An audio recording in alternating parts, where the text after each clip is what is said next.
I kept my billion-dollar NFT empire a secret from my family for 15 years, letting them believe I was a failure. On my desk was the invitation to the Sullivan family's yearly reunion. The morning light coming from my penthouse windows caught the gold embossed writing. The end of 15 years of meticulously kept deceit was imminent, and strangely, it wasn't even my decision. The email that set things off was from Forbes, 30 under 40, the new face of digital art. Sophia Sullivan's NFT empire reaches a $3.8 billion valuation. It was scheduled to be published tomorrow, 2 days before the family reunion. I picked up my phone and read the press release again. There was nothing I could do to stop the carefully crafted facade from collapsing. "Miss Sullivan," my assistant said over the intercom, "your brother Marcus is online again." He was. Of course. Ever since the press release was sent to the main publications, he had been phoning constantly. I inhaled deeply before picking up the phone. "Hello, Marcus." "Don't hello, Marcus me," he said without politeness. "What the hell, Sophia? I just got a call from Business Insider asking for a comment about my billionaire sister.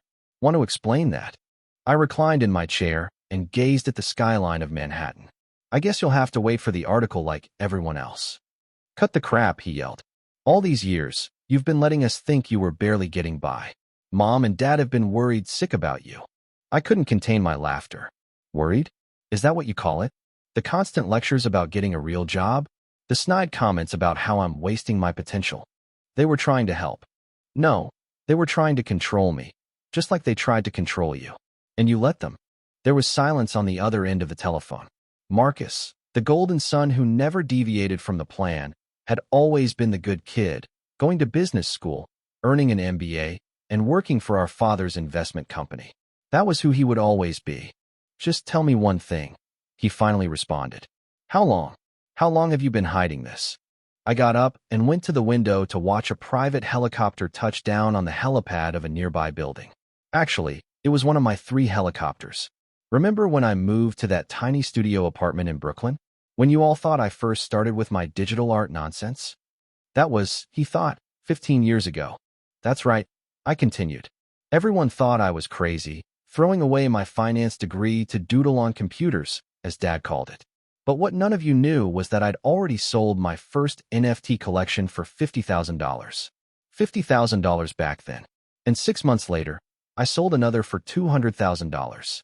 By the time Dad was telling everyone at Christmas dinner that I was going through a phase, I had my first million. I could practically hear him mentally calculating. But you still borrowed money from Mom and Dad for rent? You drove that beat-up Honda until last year. I never borrowed money from them, Marcus. I asked them to invest in my company. They refused, loudly and repeatedly.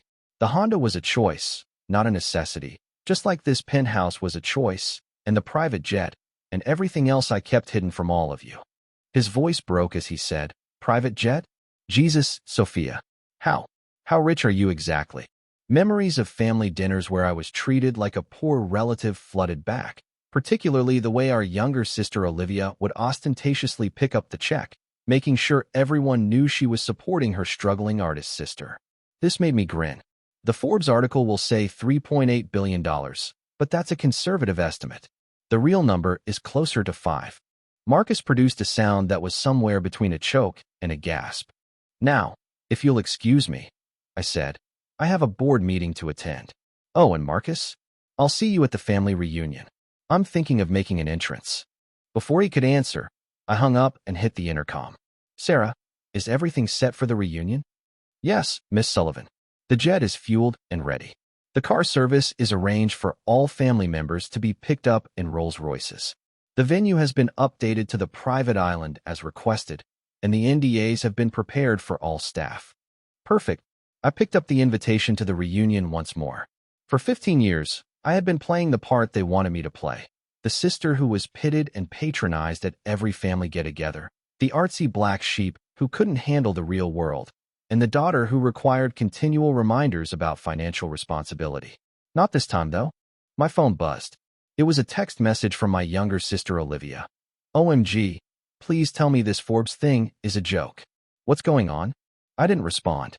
Olivia, who at every family gathering would talk endlessly about her 6-figure earnings.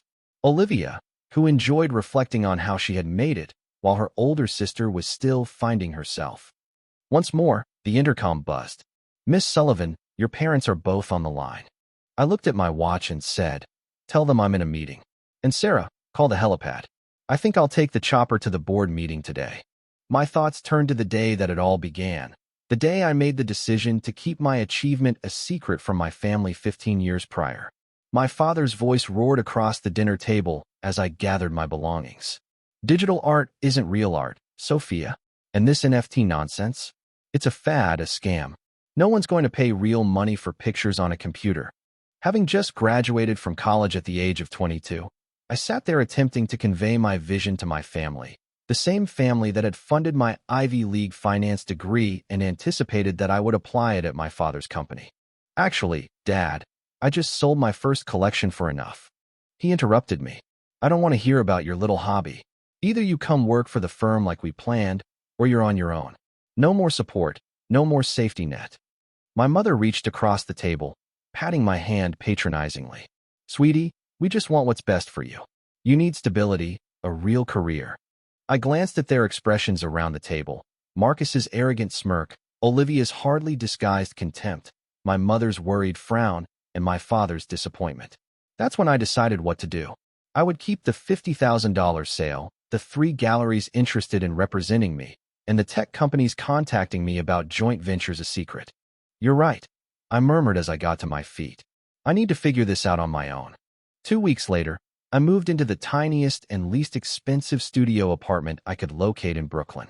My family believed I was having financial difficulties and was too arrogant to acknowledge my failure.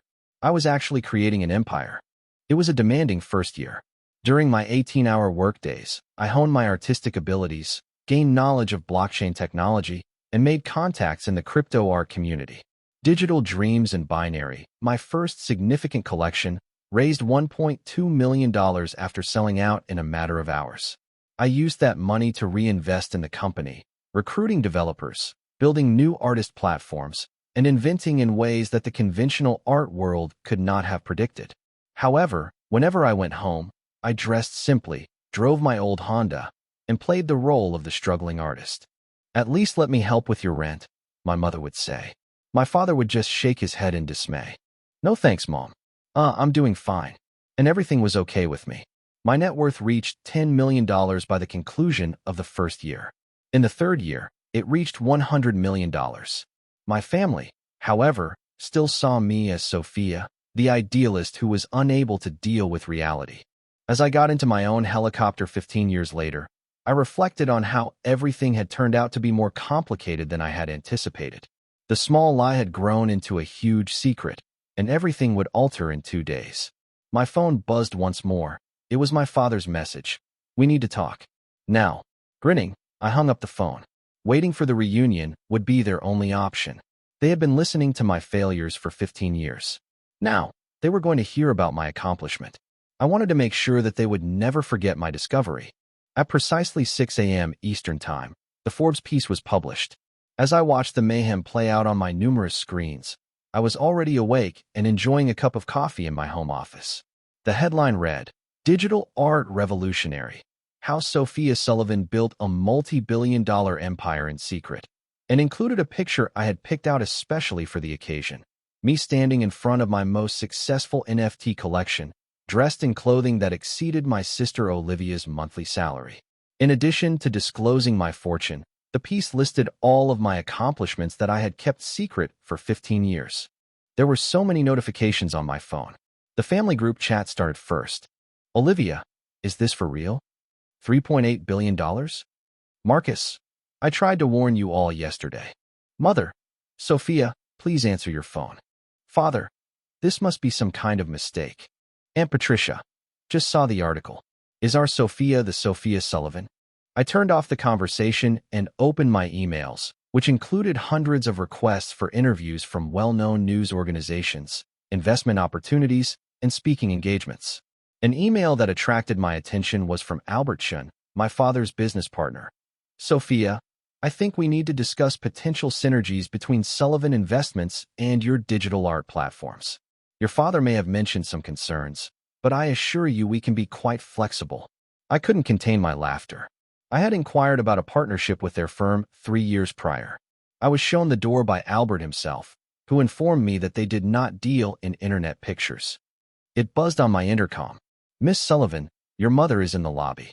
She's quite insistent." I looked at the security feed as she battled with the security guard. My mother, Alicia Sullivan, was there looking put together in her designer suit, but with an unaccustomed wildness in her eyes. I groaned and said, "Let her up." At least one of my family members needed to be confronted. My penthouse was readily accessible by private elevator. After stepping outside, my mother paused to observe the enormous open area, the floor-to-ceiling windows that overlooked Central Park, and the original Basquiat on the wall, which most likely cost more than their home. "Sophia," she murmured in a shaky voice. What is all this?" "This is my home, Mom. The real one, not the small apartment I keep for family visits." Her heel clicks reverberated on the marble floor as she made her way to the window. "How long have you? How did you?" I poured her a cup of coffee and added, "It's been 15 years since Dad said my digital art would never amount to anything." Her face was a mix of hurt and bewilderment as she turned. "But you struggled. We saw it. The tiny apartment, the old car, borrowing money for rent." "I never borrowed money," I refuted. "I asked you and Dad to invest in my company. That's the difference. And everything else, the apartment, the car, that was all just theater." "Theater?" she asked. "You've been lying to us for 15 years? "No, Mom. I just let you see what you wanted to see. You all were so convinced I was failing that you never bothered to look closer." She looked abruptly elderly as she slumped into one of my Italian leather chairs. "Does anyone else in the family?" "No one. Well, Marcus found out yesterday when the press release went out. I suppose he tried to warn you." She gave a feeble nod. "He called. But your father was sure it was a mistake. Some other Sophia Sullivan." I went to get a file from my desk. "Here's something that might interest you. The investment opportunity one tried to present to Dad 3 years ago. If he had invested the million I asked for, his share would be worth roughly $100 million today." She accepted the file with trembling hands. He said you wanted a handout, that you were too proud to admit your art wasn't working out. And you believed him, just like you believed him about my struggling artist's life. Tell me, Mom, in 15 years, did any of you ever actually come to one of my shows? Check out my work? Even Google my name?" She was unable to look me in the eye. That's what I thought. I approached the window and gazed down at the city that I now controlled in part. The annual family reunion is in 2 days. I've made some changes to the arrangements. Changes? I bought out the entire resort where it was supposed to be held. Too public. Instead, everyone will be picked up by my private cars and taken to my jet. We'll be having the reunion on my island. Your island? In the Caribbean? I bought it last year when I closed my first billion-dollar deal. I looked over at her. And Mom, this time I won't be the one sitting quietly while everyone talks about their successes. This time, I have some things to say. She straightened her skirt with trembling hands and got to her feet. Your father, when he sees all this, he'll finally have to admit that his little girl playing with computer pictures built something bigger than his entire family legacy. I grinned. And that's just the beginning. After I escorted her to the elevator, before she could enter, I added one final item. "Oh, and Mom, that Bentley you've been dreaming about, but Dad says it's too expensive? I bought 3 last month, just because I could." She looked horrified as the elevator doors closed. As soon as she left, I contacted my assistant. "Sarah, is everything ready for the reunion?" "Yes, Miss Sullivan. The island staff is prepared. The documentation packages have been assembled for each family member, showing exactly when they dismissed your investment opportunities and what those shares would be worth today. And the video presentation of your success timeline is ready." Perfect. Finally, I picked up my phone and sent a single message in response to the family group chat. "Looking forward to seeing everyone at the reunion. Dress appropriately for a private island. Transportation will be provided." I then checked the market on my laptop. The Forbes piece caused the stock of my company to rise. Before breakfast, my net worth increased by another billion. I imagined my father, who was likely sitting in his office at the moment, trying to comprehend how his failing daughter had suddenly become one of the wealthiest people in the nation. I also thought about my sister Olivia, who enjoyed boasting about her 6-figure salary and Hampton's vacation home. and how I could buy her lifetime supply with the interest I earned every day. It was going to be an interesting reunion. Really fascinating, in fact. My phone buzzed once more. My father had left a message. We need to meet before the reunion. Family matters should be discussed privately. I replied, everything will be discussed at the reunion, Dad. After all, isn't that what family reunions are for? Sharing our successes. I then gave Sarah another call. Contact the design team. I want the island's helipad repainted before the reunion and make sure my name is visible from the air when they land. Already done, Miss Sullivan. Anything else? I considered 15 years of rudeness, sympathy, and being viewed as the family's failure. Yes, make sure the Forbes article is framed and hanging in every room of the island resort. I want it to be the first thing they see, no matter where they turn. As I hung up, I saw my reflection in the window, prosperous, strong, and at last prepared to show my family who I had grown into while they were busy questioning me. The reunion countdown had started. The Sullivan family reunion day came bright and clear. As I stood on my private airfield's tarmac, I saw 3 Rolls-Royces pull up in formation. My folks were here. The doors opened, and the cars came to a stop. Marcus, Olivia, and other aunts, uncles, and cousins followed, all sporting faces ranging from shock to barely disguised hostility.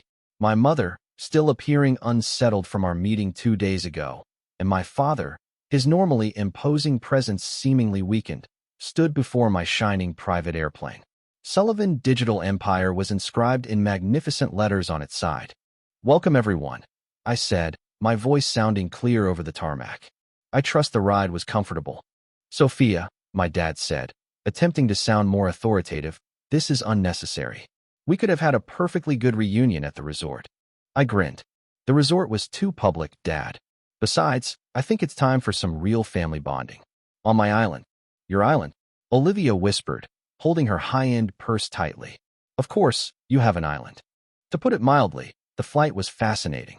My family members' gazes raced around the luxury cabin as they settled down, taking in the rare artwork, the solid gold fittings, and the vintage champagne supplied by the spotlessly trained crew. Aunt Patricia looked at the painting on a cabin wall and murmured, Is that a real Picasso? Yes, I said nonchalantly. I bought it last year along with a few others. My dad cleared his throat. Sophia, perhaps we should discuss. We'll discuss everything when we land, Dad. For now, enjoy the flight. The champagne is particularly good. I took a deep breath. Costs more than your company's quarterly profits. He winced. 2 hours later, we started our descent. My private island, a 300-acre tropical paradise with a cutting-edge resort complex at its heart, was visible through the windows. There it was, my name in letters big enough to be seen from space. Sullivan, visible from the air as I had intended. Olivia gasped as we touched down. Millions upon millions of dollars worth of digital art projected onto enormous screens ringed the helipad. Each display showcased my most popular NFT collections and conspicuously displayed their sale prices. Welcome to Sullivan Island, I said as we disembarked, my own little piece of paradise. Little, Marcus stutteringly said. The resort complex, a masterwork of contemporary design that merged perfectly with the beauty of nature, stretched out in front of us. I went on. Everyone's rooms have been assigned. You'll find some reading material waiting for you. I suggest you review it before dinner. Each family member's reading selection was thoughtfully chosen. For my dad, records of all my investment opportunities that he turned down, complete with the most recent estimates. For Olivia, a comparison between my daily interest earnings and her yearly pay. For Marcus, specifics on how his company's refusal to collaborate with my business cost them millions of dollars. After letting them get settled and process the information for an hour, I called them into the main dining area. The suite, which had floor-to-ceiling windows facing the ocean, was a design marvel. The room was dominated by a huge table, each place setting likely worth more than the cars of most people. And that Forbes article, exquisitely framed on each wall. Shell-shocked, my family slowly filed in. Even their pricey clothing seemed somewhat insufficient in these conditions, though they had changed for supper. Please sit, I said, pointing to the table. We have a lot to discuss. As soon as everyone was seated, my father said, Sophia, I think I speak for everyone when I say we're surprised. Surprised? I said with a quiet laugh. That's an interesting word choice. Not angry that I deceived you? Not hurt that I hid my success? Just surprised. We didn't know, my mom said softly. I told you, you didn't want to know. Instead, every time I tried to tell you about my work, you changed the subject. Every time I offered investment opportunities, you dismissed them. You were so convinced I was failing that you couldn't see my success, even when it was right in front of you. Olivia cut in. But the apartment, the old car, all those times you let me pay for dinner. Because you thought I couldn't afford it. I concluded for her. Did you enjoy that, Olivia? Playing the successful sister, making sure everyone knew you were helping out poor, struggling Sophia? She was graceful enough to appear embarrassed. Let me show you something, I said, pressing a button. Screens dropped from the ceiling, showing a history of my achievements over the years, juxtaposed with their contemptuous remarks. 2008. Digital art isn't real art, Dad. My first collection sells for $50,000. 2010. When are you going to get a real job? Mom. Company valuation hits $10 million. 2015. At least I can afford to help my sister out, Olivia. Net worth passes $500 million. 2020. We don't invest in internet pictures, Dad's firm. Company valuation reaches $1 billion. Every doubt, every dismissal, every condescending comment. I remembered them all, I said gently. And with each one, I built something bigger. Why? My father's voice broke as he asked. Why hide it? Because you needed to learn something. All of you did. Success doesn't look just one way. Innovation doesn't follow your predetermined path.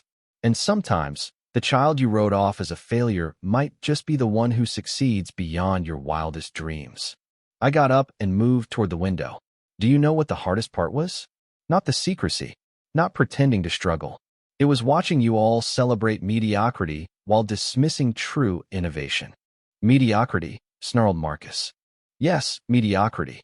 You followed Dad's safe path, Marcus. Got the job he wanted you to get, made the safe investments. And you, I said to Olivia, you bragged about your six-figure salary while I was making that much in minutes. That's enough, said my dad. You've made your point. We were wrong. Is that what you want to hear? No, Dad. What I want is for you to understand. Really understand. This, I pointed to the wealth around us, isn't about money. It's about vision. The vision you couldn't see because you were too busy clinging to the past.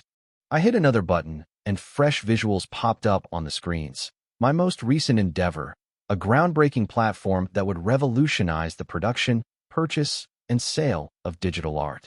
This launches next month, I said. Conservative estimates put its value at $10 billion.